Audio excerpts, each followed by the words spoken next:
यहाँ पे हमें ABCD एक रेक्टेंगल कंस्ट्रक्ट करना है इन गिवन मेजरमेंट्स का यूज करके। तो जब भी हमारे पास इस तरह के क्वेश्चंस आते हैं तो हम सबसे पहले उसका एक रफ स्केच ड्रॉ कर लेते हैं। तो यहाँ पे मैंने ABCD रेक्टेंगल का एक रफ स्केच ड्रॉ कर लिया है। अब हमें क्या करना है, यहाँ पे जो ये मेजरमेंट्स दी गई हैं इनको फिल कर लेना है इसमें। तो AB यहाँ पे दिया गया है 6 सेंटीमीटर, तो मैं यहाँ पे राइट कर लेता हूँ 6 सेंटीमीटर। एंड BD यहाँ पे दिया गया है हमें 8 सेंटीमीटर, तो ये इसका डायगोनल है। ठीक है, इसको मैं राइट कर देता हूँ यहाँ पे 8 सेंटीमीटर। अब यहाँ पे ना हमें पता है कि रेक्टेंगल के जो एंगल होते हैं, ठीक है ना, तो हर एक एंगल होता है 90 डिग्री का, जो इसका इंटीरियर एंगल होता है। तो यहाँ पे मैं ए पे बनाऊंगा इसको। ठीक है, तो अब हम क्या कर लेते हैं, इसकी बेस लाइन को ले लेते हैं। तो बेस लाइन यहाँ पे दी गई है AB 6 सेंटीमीटर, तो मैं यहाँ पे ले लेता हूँ AB it is equal to 6 centimetre. तो मैं इसको इस तरह से यहाँ पे स्केल से मेजर कर लेता हूँ, तो ये आ जाती है यहाँ पे 6 सेंटीमीटर। ठीक है, राइट कर देता हूँ मैं AB, ये 6 सेंटीमीटर। अब हमें क्या करना है, रफ स्केच के अकॉर्डिंग ए पर 90 डिग्री का एंगल बनाना है। ठीक है, तो मैं ए पे बना लेता हूँ इसका कंपास का यूज़ करके। तो यहाँ पे 90 डिग्री का एंगल कंस्ट्रक्ट करना है हमें। तो ये हो जाएगा यहाँ पे कुछ इस तरह से आएगा। ठीक है, ये आ गया यहाँ पे। तो जहाँ पे इसने इस बेस लाइन को मीट करा है उधर से मैं क्या करूँगा, स्टील पॉइंट को रखूँगा यहाँ पे और एक 60 डिग्री की आर्क लगा दूंगा। तो ये 60 डिग्री की आर्क हो गई। इसके बाद ये 60 डिग्री से मैं एक और आर्क लगाऊंगा, तो ये हो जाएगी 120 डिग्री की आर्क। ठीक है, 120 और 60 का जो बाइसेक्ट होगा वो होगा 90 डिग्री। ठीक है, तो यहाँ पे 60 से लगा दूंगा पहली आर्क और उसके बाद 120 डिग्री से दूसरी आर्क। तो जहाँ पे इंटरसेक्ट करेंगे उससे मैं क्या करूँगा, एक लाइन ड्रॉ करूँगा।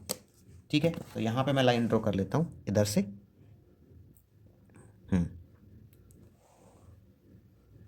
ठीक है, इसको मैं ले लेता हूँ X यहाँ पे। अब क्या करते हैं, इस रफ स्केच में देखते हैं और B और D की जो यहाँ पे डिस्टेंस है वो कितनी है, 8 सेंटीमीटर है। तो मैं क्या करूँगा, B से मैं इस पर AX पर एक आर्क लगाऊंगा 8 सेंटीमीटर की। तो उसके लिए मैं क्या करूँगा, यहाँ से ना कंपास को 8 सेंटीमीटर में फिक्स कर लूँगा। तो ये मैं फिक्स कर लेता हूँ कंपास को 8 सेंटीमीटर में। ठीक है, तो ये मेरा 8 सेंटीमीटर आ गया। अब यहाँ से B से एक आर्क लगा देता हूँ मैं। तो B से जो है आर्क है यहाँ पे लगेगी।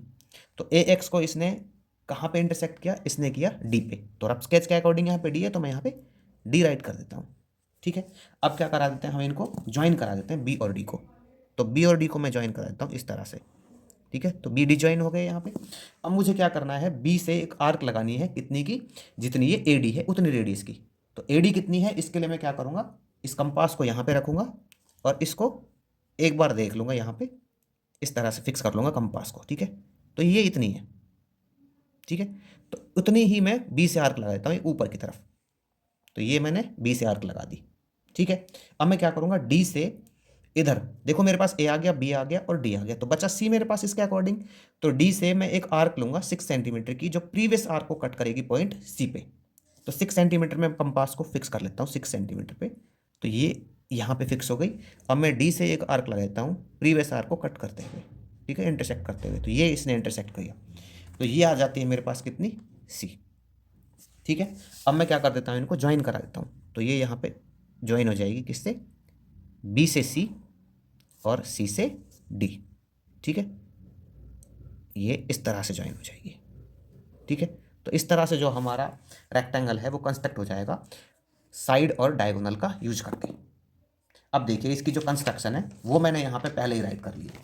तो कंस्ट्रक्शन क्या है इसकी, सबसे पहले हमने क्या ड्रॉ किया, AB it is equal to 6 centimetre.